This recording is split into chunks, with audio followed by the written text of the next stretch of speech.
What's the deal, y'all? JR to AR, and we are back with another episode of Colorblind Conversations. Today, I'm super excited to have my boy straight out of Santa Ana. You probably know him off his most recent tape that dropped top of the year, Diamonds Off Section 8. Really been making a lot of noise from Dago to the Bay. All of Cali's been having their eyes on my boy. And it's my dog Kapri. How we doing today, brother? I'm doing good, dog. You know how to come tap in, show love. Colorblind, this shit's dope ass spot. I'm fucking with the movement, bro. Had to come through for you. No, I appreciate that, man. Yeah. And I want to get straight into getting to know you for real. Yeah. So being from San Diego, it's been really dope the past 4 or 5 years watching all these LA adjacent cities start to have people get recognition. Yeah. From the Bishop Snows and Oceanside, the U in Santa Ana. Yeah. What would you say the Santa Ana upbringing was like from your perspective? It was rough, bro. It was definitely, it's not the best area, you feel me? You still got your good parts, your bad parts, but mostly where we're raised, you got your hoods, your gangs. It was a rough fucking spot to come up, and we made it out, but it was definitely something that helped shape me in the best way, I can say.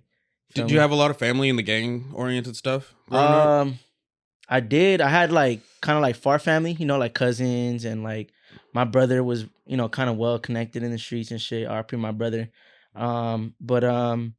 Yeah, bro. When you're walking from school, shit like that, you got homies in it from high school, and yeah, bro. So it was definitely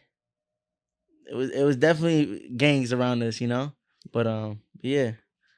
And did you hop out the porch at any age, or were you able to navigate out of that? Because I always think it's super commendable when someone is entrenched in that lifestyle and they find a way how to survive without just getting wrapped up into someone else's section and shit. Yeah, no, honestly, I navigated out of it, bro. I kind of learned from my brother, he kind of steered me into a way where I didn't have to do that, you feel me? And before he died, bro, he kind of pushed me into that direction. I can't lie, I was in and out of trouble, and I kind of wanted that, I kind of wanted to live that life, I went to juvenile hall, but my brother he's just nah, it's not the life you want, you feel me? This shit is not, it's not cool, you're gonna be in and out of jail, you can go to prison, you can die, it's not the life you want, you feel me? So just fucking go to work, pretty much hustle. How old were you when you went to juvie? I was 16. Yeah, and it was quite the experience, bro. But it put me back onto a path that I kind of wanted to get on, and I'm glad it happened. You feel me? No, I only ask because when you're that age, those are real transformative years, right? Yeah. And especially if you're running around with your homies, some of them are actually touching real chip and shit. You think you get how the world works. Yeah. So at that point, especially if you're just kind of on your own shit, there's only certain people who could be that voice of reason to tell you hey, this ain't it. Yeah. Nah, for real, bro. For me, my brother was somebody that was bro, shit, we took that shit to trial. Pretty much what I went in for. It was kind of it was a big deal, you feel me, for me at the time. And I didn't know. I was fuck it, either take a plea deal, all that other shit. I was just my brother's nah, take it to trial, bro. You're gonna beat that shit. He's fucking, what is he, 15 years older than me, so he's already sauced up, he's already seasoned in the game and shit. And he's just bro, this shit ain't nothing. 1 year juvenile, 2, it's your first offense. Fool, just take a trial, you can beat it, bro, and it was cool. I didn't do too much time, you feel me? I was more on fucking ankle monitors and shit, probation, but I was good, bro, you feel me? So I just don't know. I don't let that shit kind of it's not something to brag about, you feel me? It was just kind of a slap on the wrist, but to me it was something that steered me into a direction where, like you said, I can navigate out of it. I don't have to jump off the porch. Him being there and that shit happening kind of just steered me away. You feel me? A blessing in disguise. Yeah, it was a blessing in disguise, bro. You feel me? It was definitely a blessing in disguise. And when I look back on it, my brother passed away 6 months after that. So it was just divine timing, bro. He fucking helped me through the whole thing. And then kind of like, it was like, kind of like helped me through the whole thing, kind of sauced me and my, you know, brothers and sisters up at the end of his life. And then he just passed away. I was like, what the fuck? At the time, I didn't realize, but now I realize, you know, I was like, damn, bro, like he really did help me, you know, and it was a blessing in disguise, like you said, bro. And I'm glad I went through that. You feel me? Absolutely. Yeah. It sounds like that kind of contributed to you like focusing on other things, like developing a work ethic, stuff like that. Could you say that? Yeah, yeah, bro. I mean, I came up from a family that was all hustle. You feel me? My mom, I mean, at one point she, you know, she was working 2, 3, 4 jobs. Like she was a single mother, 5 kids. Like, you know, we all had to eat, bro. You know, we were all hungry. We all wanted to, I wanted to play football, you know, like my sisters wanted to, you know, do shit. And I think he was the firstborn. So for him, it was like my mom showed him how to damn near hustle. He was more like my dad, bro. You feel me? So it was definitely like pushing me into a direction where it was all hustle, work ethic. Like, nah, bro, like just go to work, make a business, do this, because you don't want this. Like, what comes in the street life, like, you don't want it, bro. Like, I'm here to tell you, like, the jails ain't cool. Like, your homies don't give a fuck about you, you know? Like, so it was definitely something that I could say did push, you know, like the work ethic in, you know? What were some of the first jobs you had growing up? I started working like 8 years old, bro. What the fuck were you doing at 8 years old? My mom used to, she used to work at the swap meet, the OCC swap meet. Mhm. And as kids, like at 8 years old, we used to set up stands. So like stands at the swap meet. Okay. And people used to pay us like $20. So like me and my brother, we would probably help somebody else or like the next person next to us that needed help, you know, putting up stands. We would help them, and then they would cash us out, and then we would help my mom, which was 8, 9, 10 years old. Like we had a little hustle, you know. We'd make like $60 a day, you know, and that shit would last, or $60 a week at first, and then that shit would last us like the whole week. That's kids' part-time job at bro, 15, 16 hell yeah, bro. For a lot of them. So that's how I knew, like, we learned how to hustle early. You feel me? And we were always at the swap meet. And my uncles had spots at the swap meet. So if we weren't helping my mom, we were helping my uncles. You found ways to stay productive. Exactly, bro. You know, me and my brother, he's my second oldest brother, but he's only 2 years older than me. And then, but yeah, me and him were just always stuck together, bro. Like, you know, finding ways to make money, you know? So it was dope. Hell yeah. No, you're one of those kids I could definitely see like selling candy on campus. Yeah, nah, I wasn't. I was actually the fucking motherfucker getting suspended, you know? But like, I was fighting and shit, you know? Like, I was just doing dumb shit. Oh, you used to be just getting your squabbles on and shit? Yeah, but I had money, bro, because at the weekends, I would just be like, you know, fucking working. Yeah, working at the swap meets, fucking. My mom would pay us, as we got older, my mom would pay us like $50 a day, you know? But shit, we would get up at like 5 a.m. We'd come home like at 4 p.m. You know, it was a long fucking day for $50, but shit, we were balling, bro. That $50 lasted us the whole week, you know? But that shows you it's possible. You know, people like once you were in high school, even college, grown-ass men, like they got a 6-7 hour shift and they're acting like their life's about to be over. Nah, for real, bro. Like we were out fucking 10, 12 hours, like just making that shit happen, bro. And like I said, there was a lot of opportunity. If you wanted to make $50, okay, cool. You work there. But if you wanted to make more money, go help the peoples at the stands. They pay you $20, $30. Like, now you're making more than $100. Like at fucking 11, 12 years old, that's a lot of money, you know? You know, you gotta kind of have to think of it that way, you know, for us to fucking, I guess, really work more. Like we're like, bro, we're gonna be set. We can buy our own clothes. I know our mom was providing us with shit, but we were like, nah, we want like new shoes. We want like new fucking, at the time we were buying Neo Blues that were like $15. So we were like, we need some extra pair, you know, we need an extra pair of something, like hustle more, you feel me? We can buy our clothes. So that was like our mentality. We're like, you get what you put into that shit. Yeah. It like, there's a guy who used to sell Ralph Lauren, used Ralph Lauren polos. And he's still there to this day. I actually went a couple weeks ago to the swap meet, and he used to sell these polos for like 10, 15, $20, bro. So me and my brother would like, you know, work at the swap meet and then get our fucking polo Ralph Lauren. You know, it wasn't new, but it was like fucking new to you. That's all that matters. You know what I mean? Nobody could tell. They're like, damn, bro, rocking Polo Ralph Lauren. Like, damn, your mom must be working. You must be a trust fund baby, nigga. Yeah, You got that shit on. But nah, bro, it was shit. We were fucking rocking like, you know, fucking damn near thrift clothes and shit, you know, and we were always in and out of Goodwill and shit, like finding all the vintage shit, you know. That was our thing back then. But that teaches you how to put a fit together. When you can't just take $500, buy a brand new pair of Jordans, get some fucking, what was it back in the day? True Religions. True Religions and Polo Ralph Lauren was huge, you know, like the fucking the Ralph Lauren shit that like Chief Keef was wearing. That's what I was thinking, like 2010, 2011, Chief Keef really like Timberlands. We were, you know, those shits were like $200. My mom was not buying that shit, like, you know. So it definitely taught us, bro. And at that time, like thrifting was big, you know. Thrifting was like the move, you know. You find some Tommy Hilfigers,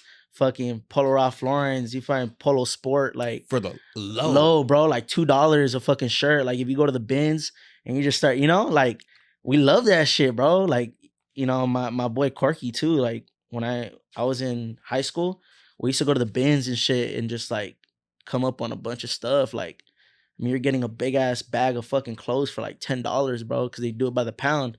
And I was like, by the pound is crazy, bro. Stupid. Like you find some gems in there, you know.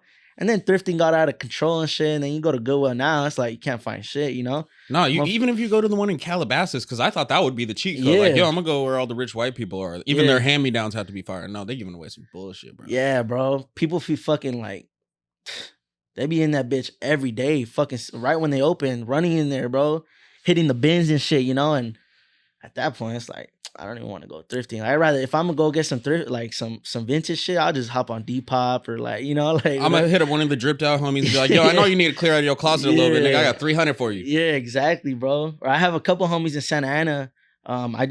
We just came from one right now. I got a couple jerseys. Loud Boys, he's in downtown Santa Ana. He does all that shit, you know? Shout out Loud Boys. Yeah. I'm gonna have to shop with you, bro. The homie Richard Sagastumi too, he was always putting us on and shit. Like, even for music videos, bro. Like, when I first started, he was like, you want some vintage tees for your video? Just gotta give them back. Like, these are $300-$400 shirts. Like, at one point, you know? Motherfuckers were showing love. Yeah, bro. They're showing hella love, you know? We played football with them too, so they kind of knew us, you know? But, yeah, bro, that fool was hooking it up, you know? Would you say you were a popular kid in high school because of the football and the music and shit? Or did the music come on later? Yeah, I was popular. I guess everybody knew of me. You ain't gotta be humble, nigga. Come on now. Nah, everybody knew of me, but sometimes some people knew me for the wrong reasons, you know? Like, some people knew me for being a dick. You know, I would just like kind of talk shit all the time, like, you know, roast them and shit. Like, and some people would get mad at that, you know, and some people knew me from football, and then I started making music. I want to say end of freshman year. Some motherfuckers like knew me because of that. And then actually my first song was a diss song. So the whole school kind of like knew of it. Like, oh, what the fuck? It's a diss song? Like, and then after that, they're like, okay, he's a rapper, you know? Like, we're just going to fucking put him on and shit, you know? And everybody was just like, did you hear this? Did you hear that? And it was cool, you know? But I got suspended. I got expelled out of that school. And off of this song or some other shit? Nah, some other shit. When I went to juvenile hall. Oh, okay. Yeah, I got expelled, and I went to a new school, and I was a nobody. You know, like I was like nobody knew me, bro. Like I was by myself and shit. You know, for junior year, senior year. Did you get switched straight from school to school, or did you have to go to like a continuation school? Because when I got expelled, they had me at some school. It was pretty much for speds, bro. Like short bus ass niggas. Like it was like a 6-hour arts and crafts class, bro. Yeah. I didn't learn shit, but how to draw a really cold chess piece. Yeah, nah, bro. So I went to fucking. I got expelled, and then I went to you know, like the school in fucking juvenile hall and shit. They still put you in school, and then I got out, and then I literally didn't go to school for a week because they were figuring out like, should we send him to continuation? Should we kick him out of the district? And yeah, that's always a scary ass thought, because you're like, fuck, am I gonna have to take 3 buses to another fucking district? Yeah. And my mom gonna have to drive me. She about to hate me. Bro, she's pissed as fuck at me already for going to fucking juvenile hall. And I'm like, bro, it was fucking quiet ride home and shit, you know? Like, we'll let you know in the morning. Next morning we went, bro. I got accepted into Garden Grove High School, you know? And right there, I was just a loner.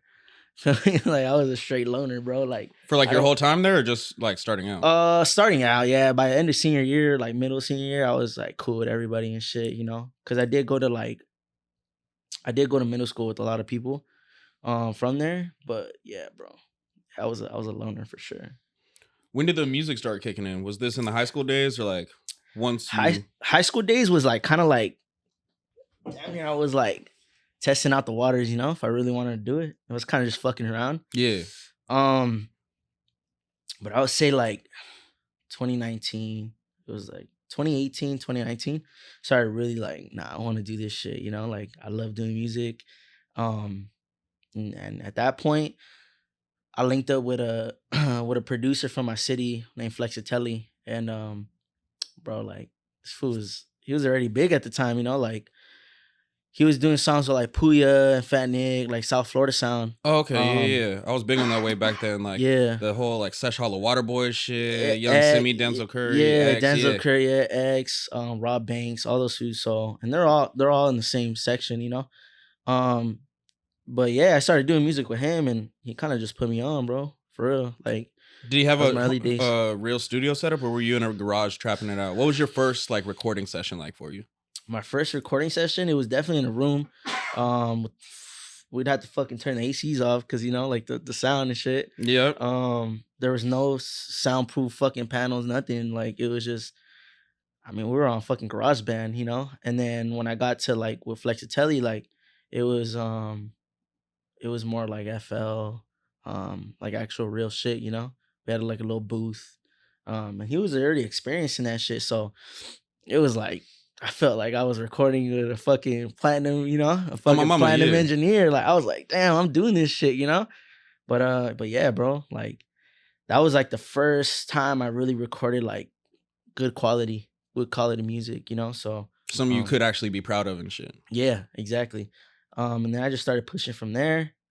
And then I kind of took a little break, like a year break or 6 months in like 2021. And then I got back onto it, you know, because I was doing South Florida sound, kind of like South Florida sound, I guess you could say. And then some shit where you could be like, open up the fucking pit. Yeah, nah, like literally, bro, like fucking pit music, like Shake Well, bro, like, you know, that's like, the type of shit like what's the nigga's name, Ghost Main, like shit like that. That's what I grew up on. Like when I first got out of high school, like I think the first show I went to was like a Young Simi, Denzel Curry, Rob Stone show in San Diego, and this is when Chill Bill was like cracking, nigga. bro, that shit was crazy. I remember fucking who was it? I think it was Spooks from 1207. This girl came up and like she like flashed the whole crowd. She showed her titties on stage, and then he threw her into the pit with her fucking breast exposed, bro. Wild shit. Those shoes, South Florida Sound got a crazy ass, bro. They're crazy down But I feel there, like that's why they have a core fan base, because you go to one of their shows and that's a memory, bro.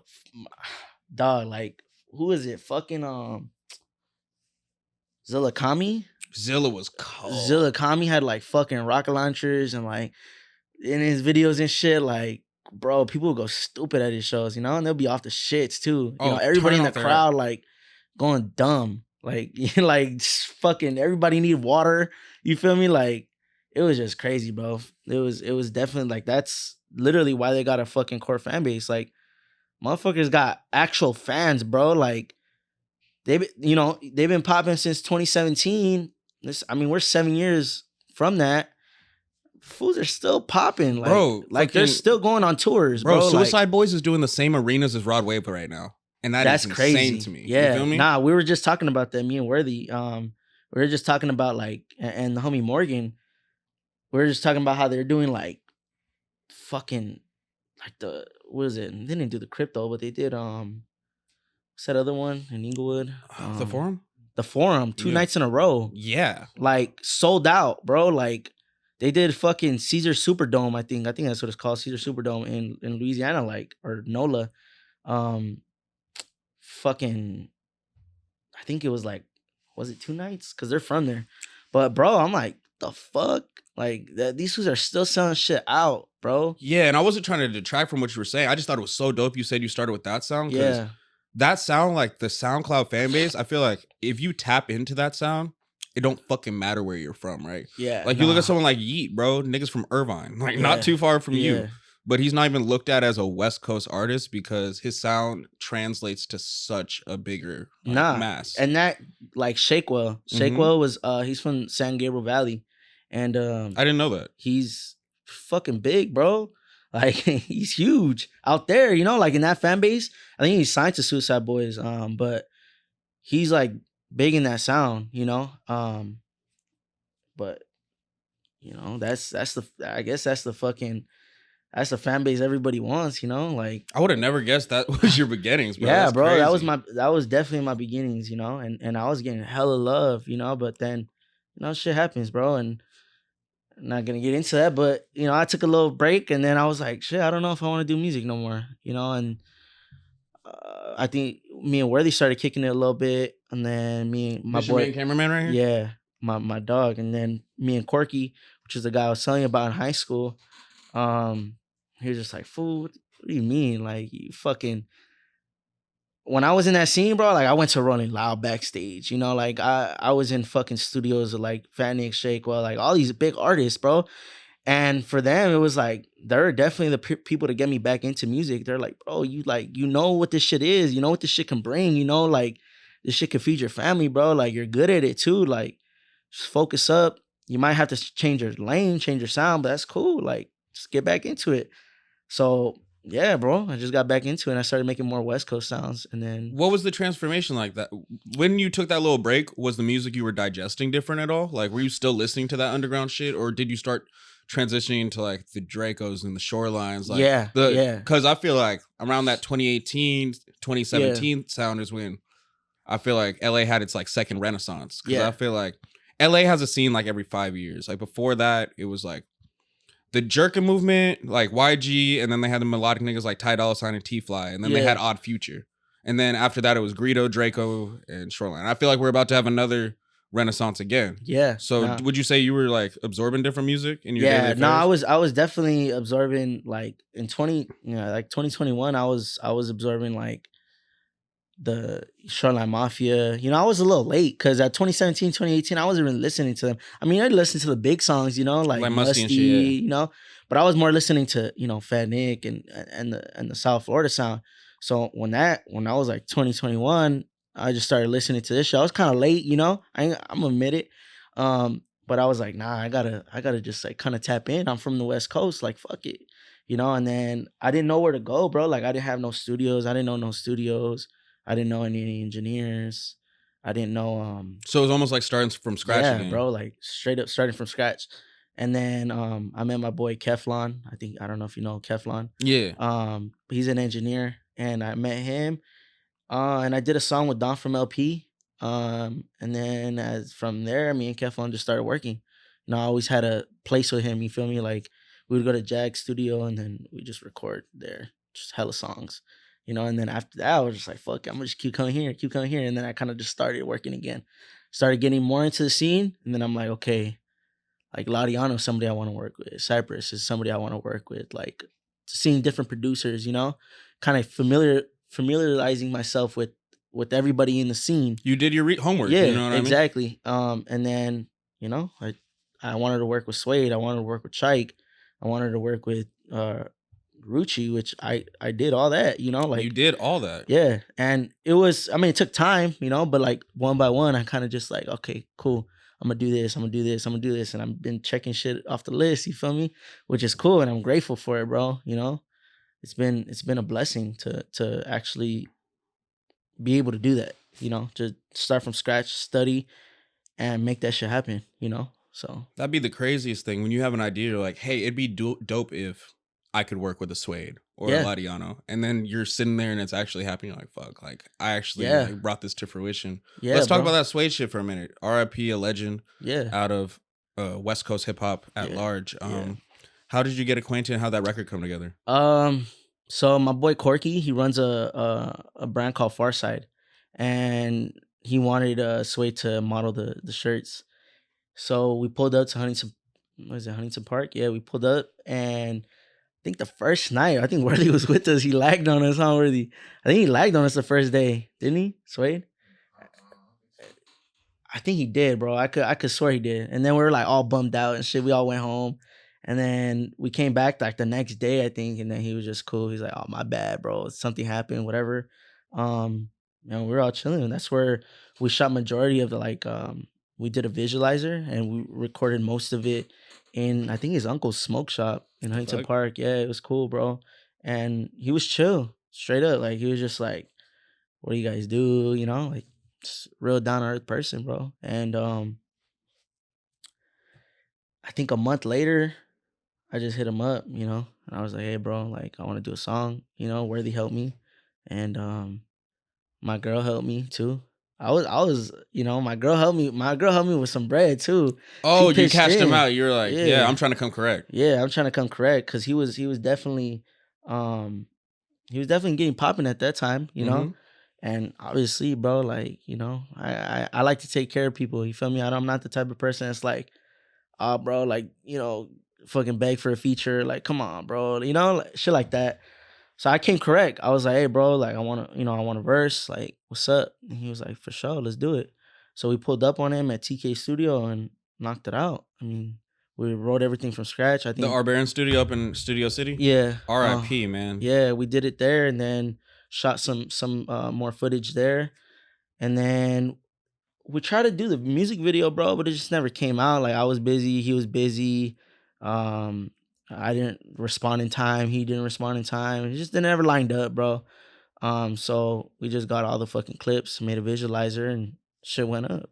Like it was dope. I think it's like over fucking 500,000 streams. Like That's for tough. me, that's a W. Like that's definitely a W. But he was a real down to earth person.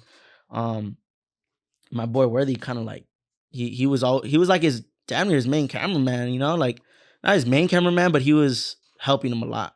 So I knew I was gonna cross paths one day, again. That's why I felt like I've seen him before because Yeah. around that time, because I remember when I first met Suede, I was geeking off mushrooms. Yeah. I had just had to drive an artist from Dago from SD to meet him in LA, and it was like 2 days after he got out of jail.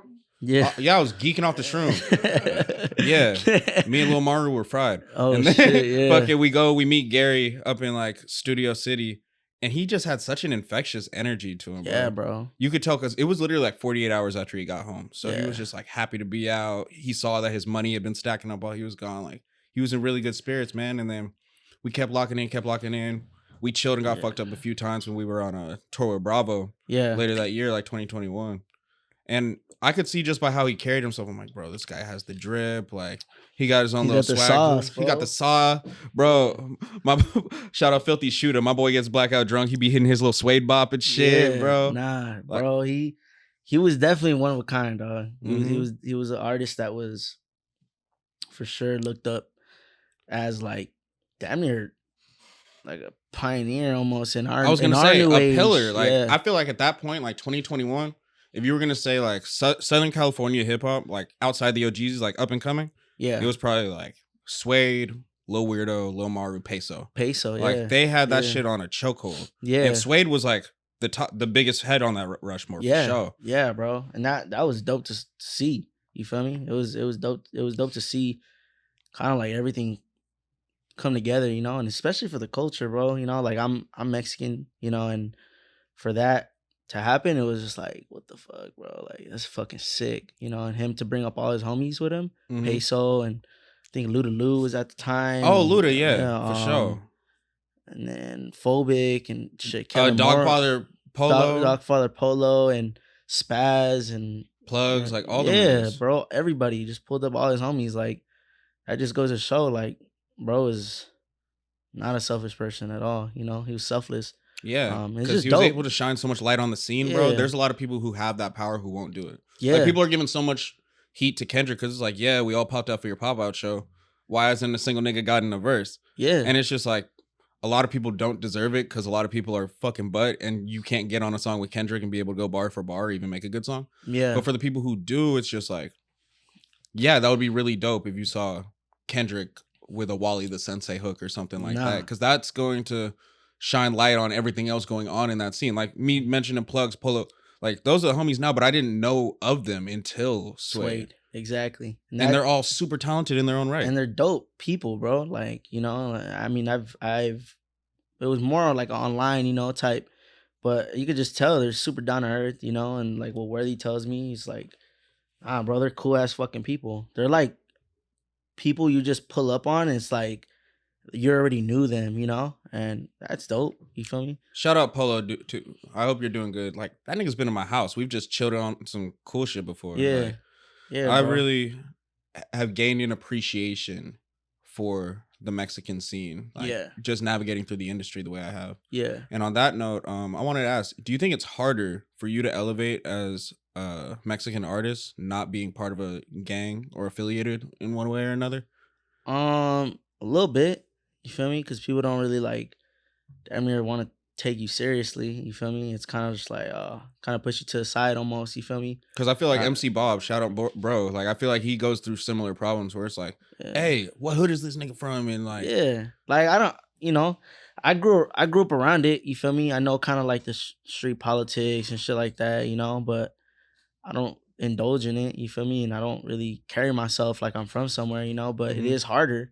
It's definitely harder. You know, because I feel like off the top, like off the rip, bro, like if you're in a gang already, like you're already getting 50 plus people just posting your shit.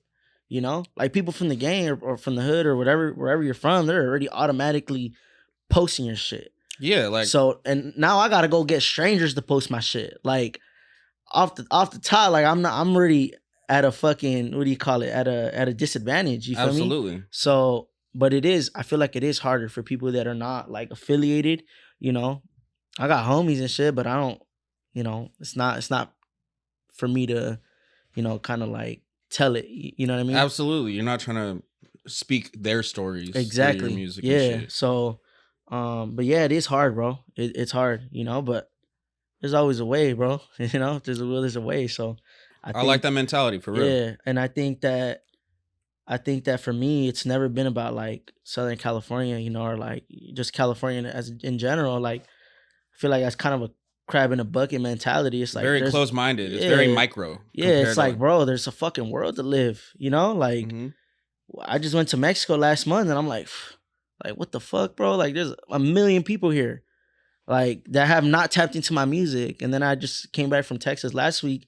I'm like, there's another million people here that haven't listened to my shit. Like, there's people everywhere, bro, you know? And for me, that's kind of been my mindset. Like, if I'm at a disadvantage over here on the West Coast, like, fuck it, let's just push out of here. You feel me? Like, let's get popping somewhere else. Because if they don't, I feel like it's always them to appreciate it, you know, last. Like, they're going to appreciate it last. Yeah. Like, once you are already certified from other people, they respect it, you know? But yeah, it is harder, bro. Definitely. I think it's harder to come up, but once you're established, it's easier as long as you don't go to jail on some dumb shit. Yeah. To navigate through the industry. Yeah. Because now you can do a song with this nigga and this nigga. You can go up north and not have people pressing your line because like of your affiliations and shit. You know what I mean? Yeah, bro. Yeah, but like I said, bro, there's, you know, if there's a will, there's a way, and I feel like there's a lot of people in my situation, you know, and they go and try to play the part. I don't try to play the part, you know. I know like somebody like MC Bob, I don't know him personally, but I don't see him kind of like banging a set or like trying to be from a set or like, you know, shit like that. Just stay true to yourself, you feel me? And I feel like that's gonna take you 10 times farther, bro. 10 times farther. You know, because imagine if I was just like, oh yeah, I'm from this, I do this, I do this. It's like, you're going to see right through me. You feel me? You're going to be like, nah, you're fake, bro. Like, you don't do what you say you do, you know? And I feel like it's just somebody that I wasn't trying to be, you know? And I just want to stick to what I know best, you know? And stick to my roots, you feel me? And just do what I'm doing, you know? And I don't got to fake it, you know? It's going to take a little longer, but it's all good. Feel me? I ain't tripping. Exactly. Nothing good comes quick. You know what I mean? Yeah. Like, how many scammers you know be hidden chase accounts that are up $1 million? You know what I mean? Quick money goes way faster. Yeah, and bro. Just how you grew up when you were like 8, really hustling with your mom and shit. You understand the value of an honest dollar. Yeah. So nah, bro. I admire that for real. Yeah, and I mean, like I can't lie. Like I've tried to scam. I've tried to fucking, you know, you try to sell drugs. I couldn't. You feel me? There's different shit for different people. You feel me? And shit wasn't me. I'll be straight up with you. Like, shit wasn't me. Not that I couldn't hustle. It's just like, I didn't know enough people. You feel me? Like you really gotta be in that scene. You feel me? And like really kind of like I guess understand it. You know, and just I couldn't do it. But you know, like I ain't gonna say like I'm out here selling drugs and shit because I ain't. No, you're living Yeah, your truth. yeah, You feel me? yeah, And I bro. think that's way more important. Yeah, because I mean that shit.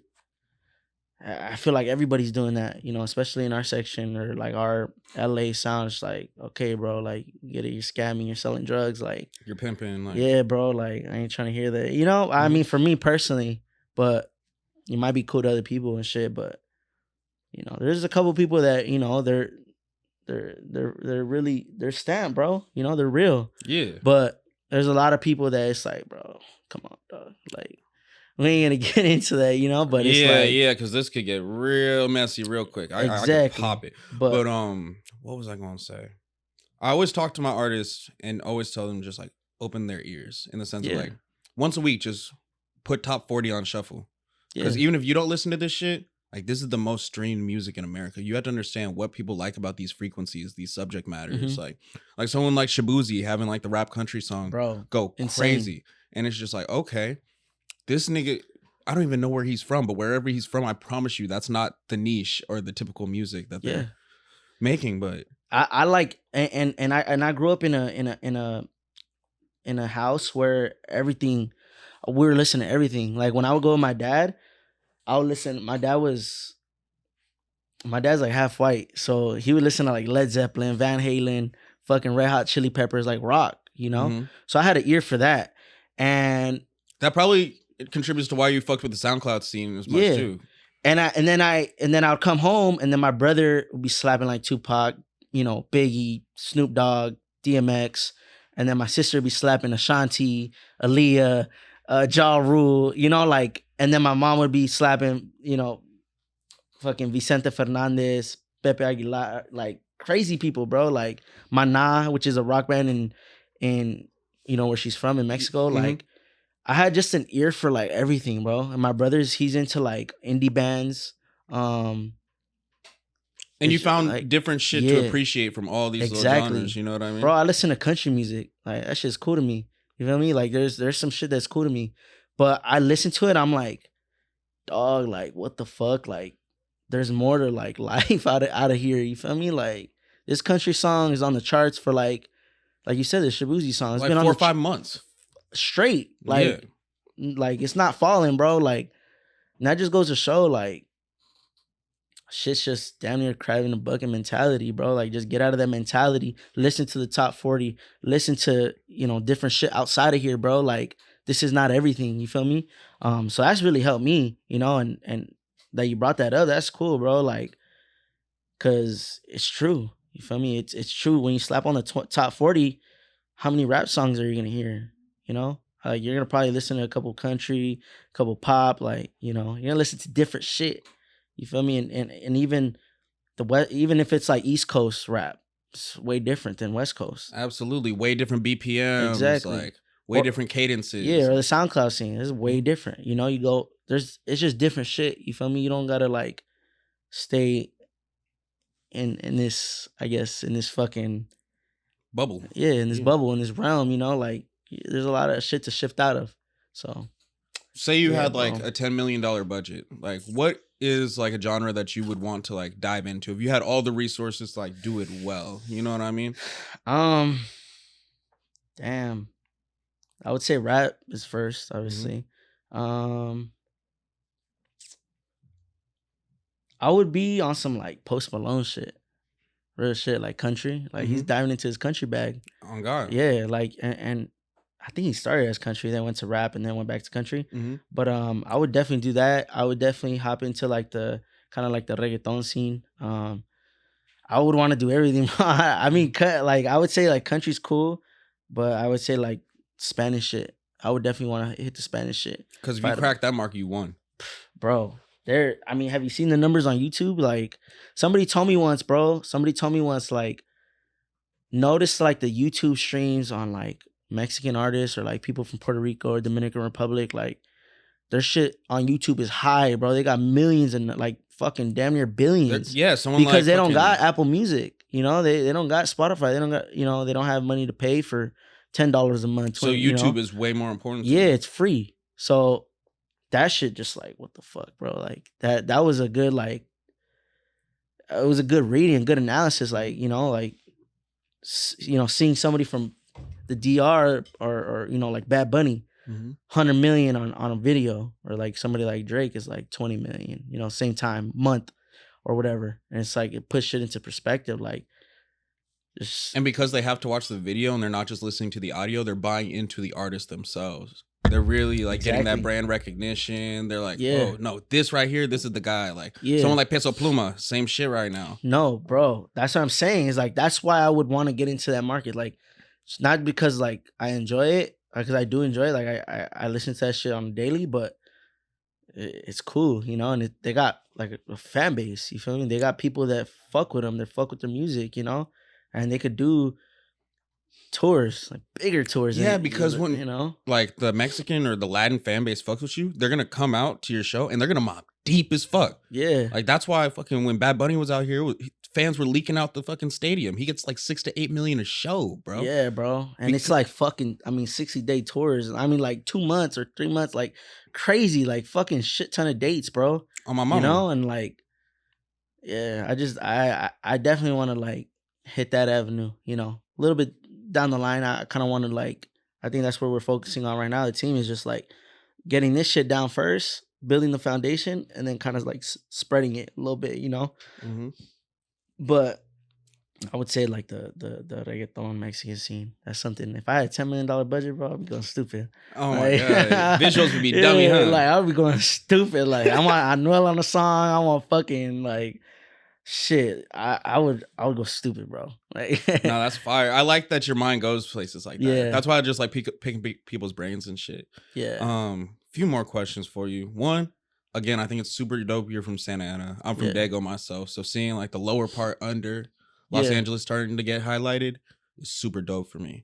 A couple artists I think it might be dope for you to link. One from Oceanside, Bishop Snow. Yeah. He a GD. He really loves the Mexican heritage, and like he's a cold ass rapper. Like, yeah, I think I see his shit on Instagram Reels a lot, Yeah. TikTok and like No, Reels. he's Like going up. he be fucking posting a lot of Reels and shit. You know, he's hard. He's cold. Yeah, he's definitely a dope artist. Hell yeah. Yeah. So Bishop Snow from Orange County. I mean from Oceanside. Oceanside, and then from Orange County, you and Drex would probably make some hot shit. Yeah. Of course, you know, both from Santa Ana.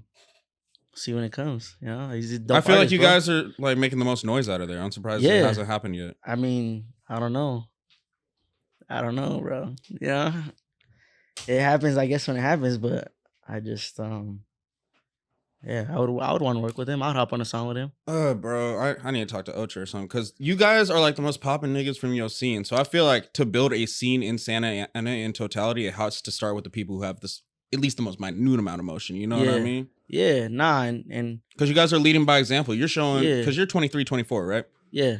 You're showing the 16-year-old going to Santa Ana High that it's possible to break it out and make moves in Los Angeles and all this shit. Yeah, like, but I mean, I don't know, bro. I feel like it's two different sounds, but I mean, a song with me and Drex would be dope. You feel me? It happens when it happens, you know. I don't really like reach out and shit, but you know, I just let the universe handle it. You know, if it comes type shit. But I would definitely want to make something like that because he inspires a lot of fucking. I mean, all the little homies that come around us are like, oh, Drex's shit is hard.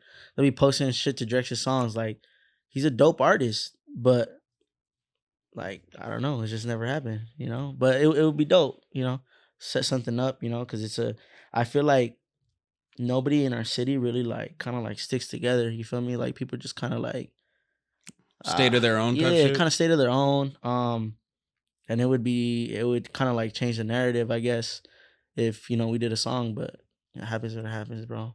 So. No, for sure. Like, for example, like when Lefty and Rowdy Rax did that shit, that was really big for their section, you know what I mean? Bro, that shit was fucking, I think it was like one of the biggest shit to pop out of the SGV. Like, that's what I'm saying. So it's just like, I feel like sometimes you got to put, because they were actually beefing, but Yeah, sometimes it's just like, yeah, I You just know got we don't know each other from a can of paint, but this is gonna be important for the culture. I'm really big yeah, on pushing shit like exactly, and that. just fucking get everybody in the studio and you just make a hit. Oh, Like my it is what mama. it is. So, but yeah, bro, I feel like it'll happen. You know, it's just time, universe. You know, kind of on different lanes. Obviously, he's popping, bro. He's popping. He's doing his shit, and I'm just kind of setting my foundation. But this is what I want to do. You know, Hmm. so once I get to that point where it's like, okay, cool, we can merge, our roads can merge, and let's do it. You feel me? But I think yeah, Cypress can make that happen. If yeah. anyone can A&R a record like that, I feel like it would be Cypress Moreno. Yeah, hell yeah. Nah, he's another dope person, bro. He's a dope ass producer. He can make some shit. I mean, I remember I was in the studio. He made a fucking beat in like 5 minutes. You know, Yeah, he bro. left that shit spinning. I was like, damn. I think But Cypress is probably the most talked about person on this podcast. He has his hands in so many different aspects of things behind yeah, the scenes that people don't even know about. exactly, bro. Also, what the fuck happened to the Richie song? Ah, You know I had to ask about it, yeah, right? nah. Label shit. You feel me? What, your sign? Your label took it down? What happened? His label take it down, and just Why they hating on the kid, bro, man? They just hating. I don't know, you know. And I feel like Rucci really fucked with that song. I mean, it was a good song. I feel like could have really went places. You know, I was talking to Selena about it. And she's like, "No, this is a fucking record. Like, this is dope." And all the fucking, I mean, I just got like a lot of like out of all my features, like Moneysign. I mean, the Suede one was cool.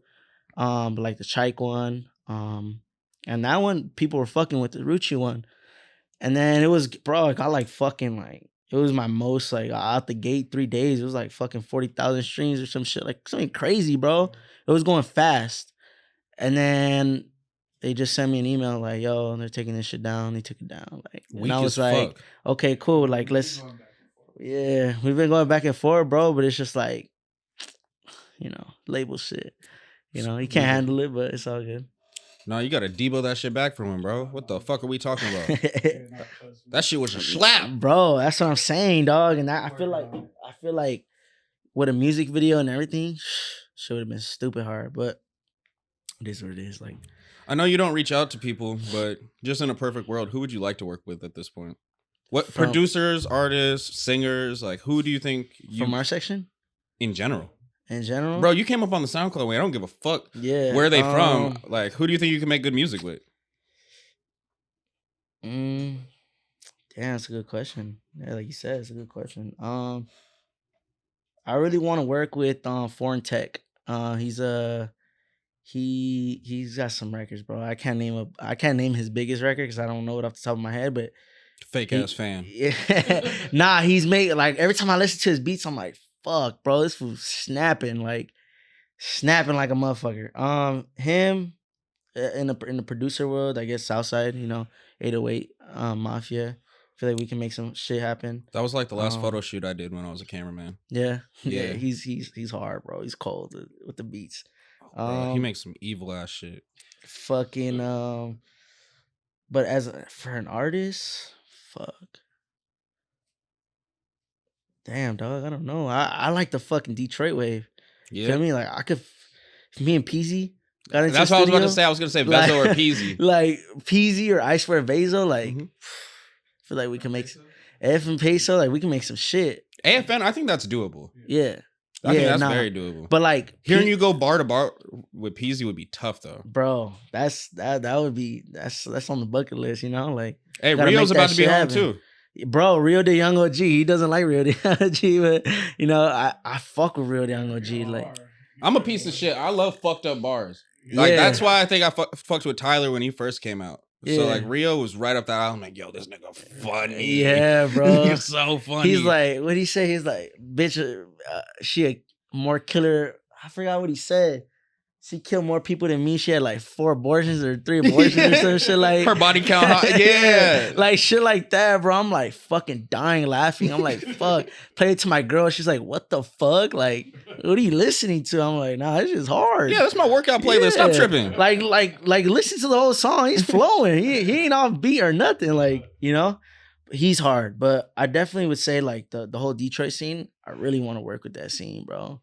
That's just cold, you know? Because I feel like it's damn near my avenue. Like, we talk about, like, kind of like like the good life, but we can also talk about like shit that's happened in our life. You feel me? And like the gutter and coming up and doing this and doing that. Like that's just like the Peasy sound. You feel me? Like Peasy, I Swear Vasa. Like I enjoy their music because it damn near talks to me. You feel me? And that's where I want my music to go. So, or I guess in that avenue. But I feel like we make some hard shit. You and Babyface Ray would be really tough. Yeah. Too. His last album was amazing. Yeah, bro. Like, and mind you, I'd never listened to a full project from him before that. Yeah. Nah, I feel like anybody from the Detroit scene. I mean, fucking Babytron. Like, you know, I do some shit with Babytron. I was about to say, I just didn't know if you'd fuck with his production. Babytron be fucking on some like, crazy shit. Like, I feel like my boy Fort Woe, he does a lot of like crazy shit. And I feel like if it was like Fort Woe, Babytron, and me, like, oh my God, bro, that should be stupid. Like, bro, it'll his go crazy. Beat selection blows my mind. Like, yeah, and his like, bars on that shit is like crazy. It's like, what the fuck? Yeah, my there's homie has to Eminem break it down for me. Like, wait, he said this to this to this. And then I'm like, oh, now I get it. You feel me? Like, really, like he's good, bro. I'm gonna make a hot take. Like, yeah, I think if you take the top 10 rappers in LA and the top 10 rappers in Detroit, just bar for bar, and put them on like a cipher, Detroit's washing us, bro, by a landslide.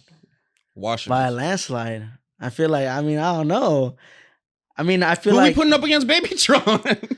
Yeah, I don't know. I really don't. Because Eminem and Kendrick gonna be boxing at the top. Yeah, and I mean, RP to Draco, but I feel like Draco be on some shit. That would have been the closest motherfucker, bro. Yeah, but I mean, I don't know. Yeah, I don't know. I feel like they washing us. That's what I'm saying. Honestly, the more we talk about it, I feel like you with a Detroit nigga on a song, especially on like an energy beater song, will really be able to show like your wordsmanship because they appreciate that shit way more than they do out here. Yeah, bro. Like out here, I'll be in the studio and they'll be like, "Oh, you're gonna throw a hook on it?" I don't want to throw a hook personally. You said I came in here to rap. Yeah, and over there, like Peasy, I mean, I've heard songs with him. Like he don't throw hooks on fucking songs. Bro, like literally no hooks, and he just goes through the whole fucking song just rapping, you know. And like out here, if I drop some shit like that shit ain't getting no plays, bro. Like I gotta fucking throw some ads out there, you know, to fucking put it out there in New York or like Detroit and like that whole central, you know. On my mama. But yeah, they don't appreciate that shit out here. So that's why I feel like I would be in that avenue, and I would definitely feel like I would feel comfortable, you know, doing a song with them because I want to do songs that have no hooks. I just want to rap. I just want to let this shit off my chest, you know. But I know people aren't gonna appreciate it if it don't have a little vibe or don't have a little, you know, like a good cadence or like a catchy hook or something like that, you know. Yeah, because people like candy music. They like shit that they can listen to getting fucked up out here for the most part. That's why I was just talking to my boy about it. Tyler's about to do 300K first week with only 4 days of actual submission to RIAA. People never talk about him as a top rapper in LA. Yeah. People do not care about artistry as much as a blap. Niggas want to blap. Yeah, like, bro. oh, that shit ain't knock it, fuck it. Yeah. Last question I have for you before we get out of here, man. Thank you for coming again, by the way. This has been a really good conversation. Honestly, bro, I appreciate you even fucking bringing me here and like even chopping it up with me, you know. I'm super grateful, bro. Thank you. Oh, for sure, bro. For allowing me to fucking even come and tell a little story, you know, just a little story, you know. We'll just trying to get it. a little inside perspective on Kapri, and you Yeah. welcome to come back anytime when you got dropping. We'll take a deeper dive, bro. You know, on my next time. mama for sure. Yeah. But you have a lot of like knocking ass music, shit for the bitches and shit like that. But on every single one of your products, you're speaking about a lot of pain. Yeah. And I'm just curious in your personal life, like whether it's your brother or whatever it may be, how do you cope with pain? How do you work through that? I think for me, bro, like it's just, I mean, I honestly to cope with my pain is just like I just make music. You feel me? Like I like making music. I like being in the studio. You know, I like just writing. I like listening to beats. I like fucking, I don't know, bro. I just like working. You know, that's how I cope with pain is working. Whether that's, you know, with my business or that's fucking working on music, or that's working on something that Worthy's got going on, or that's working on what somebody like Corky's got going on, or even what my girls got going on. You feel me? Like I just like to work, you know.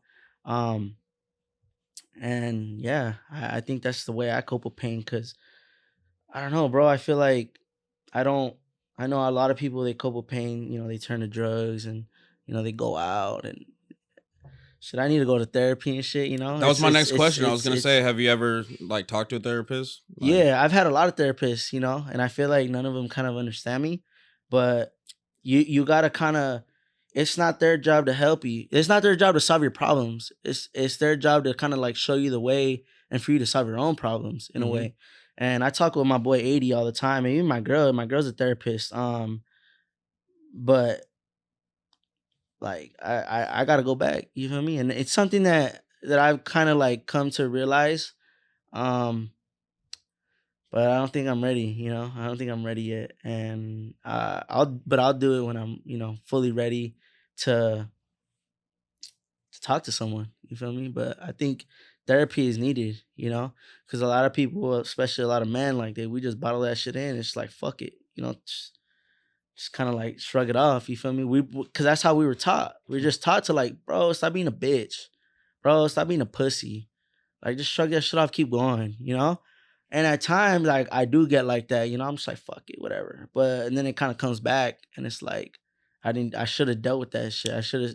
Yeah, you didn't confront it head on, so now you're Exactly. gonna have to deal with it when you're too busy to, and you're like, "Fuck!" Like this is starting to derail my mindset from everything else I Yeah. got going on. Yeah, and I feel like therapy is a really good thing because if you're either doing it once a week or once a month or whatever, like you could really get confront your problems as the days go, and just okay, cool, and just make peace with that shit. Make peace with your problems, bro. But yeah, for me to cope with my pain, I just work. But I do feel like therapy is something that I really need to go back to. And at one point, I did enjoy. It felt good. It's like damn, I Knowing just that let this that shit person ain't off gonna go back to your girl, your mom, or the homies and and say just anything. judge. Hmm. Knowing that they're not gonna yell at you, knowing that they're not like I can't go to my dad and tell him. He's just be like, come on, dog, just stop being a bitch, But just knowing that, like, it felt good coming out of therapy sessions. And then yeah, we'll just go write about it in music. But I that's why I definitely want to keep putting that. I feel like I gotta keep putting the pain in the music because a lot of people understand it. You feel me? And a Hmm. lot of people gravitate towards that shit. And I feel like my story, I could be like a lot of people have the same, damn near the same story, bro. And like I wasn't the only person that had a father figure die. I wasn't the only person that got evicted. I wasn't the only person that grandma died that damn near felt like a mother to him. Like a lot of shit happened. And I'm not the only person. And I really gotta like put that shit out in my music, so people can feel me because I don't feel like they're feeling me right now. So, and people will gravitate towards it. You feel me? And those are the fans that are gonna stick around and gonna be like, Forever, bro. like they're gonna be there, bro. And they're gonna be like, damn, I remember when he was making music like this. Now he's really doing the music he wants to make. And those are gonna be some of your hardest records to make Yeah. because it's gonna come from a really real place. You know what I Yeah. mean? Nah, and it takes a lot to get out of you, but it's like sometimes I don't even want the homies to be in there. Like I just want to be there by myself and just send it to them like where they're not in front of me. You feel me? But as the days go and as the months go and the studio sessions go, like I just get more comfortable. Because I'm an open book, bro. Like you ask me something, I'm gonna answer straight up. Oh, I'm already knowing. Yeah. So like for them, they'll ask me shit or they'll be like, oh, what's wrong, whatever. I'll tell them. You feel me? And that's why I'm more comfortable now, just putting that shit into my music. That's how I deal with it. That's how I cope, and I feel like it helps me. But yeah, I appreciate all your honesty today, man. yeah, Again, I appreciate you sliding through. hell yeah, bro. What can So people look out for you, like in the near future? You sent me shit, some shit a couple weeks ago. yeah, yeah. 2 singles, got more music videos coming, more fucking short form content, more newer styles, new beats, just new collabs, everything, bro.